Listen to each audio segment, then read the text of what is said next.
আমাদের কাজ আল্লাহর জমিন আল্লাহর দিনকে প্রতিষ্ঠা করা। আল্লাহ প্রদত্ত রাসূলুল্লাহ সাল্লাল্লাহু আলাইহি সাল্লাম প্রদর্শিত বিধান অনুযায়ী মানুষের সার্বিক জীবনের পুনর্বিন্যাস সাধন করে আল্লাহর সন্তুষ্ট অর্জন করাই আমাদের লক্ষ্য উদ্দেশ্য।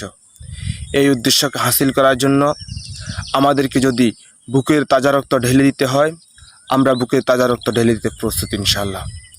এই পথে পাড়ি দিতে গিয়ে আমাদেরকে শত রক্ত পিচ্ছিল পথ পাড়ি দিতে হয়েছে। এই পথে চলতে গিয়ে আমাদের ভাইয়েরা শহীদ হয়েছে, গুম হয়েছে, খুন হয়েছে, জুলুমের শিকার হয়েছে, আয়নাঘর পর্যন্ত তাদেরকে নির্যাতন করা হয়েছে। সুতরাং আমাদেরকে মৃত্যুর ভয় দেখিয়ে লাভ নাই।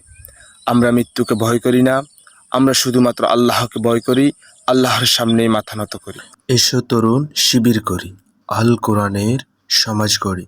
বাংলাদেশ ইসলামী ছাত্র শিবির জিন্দাবাদ।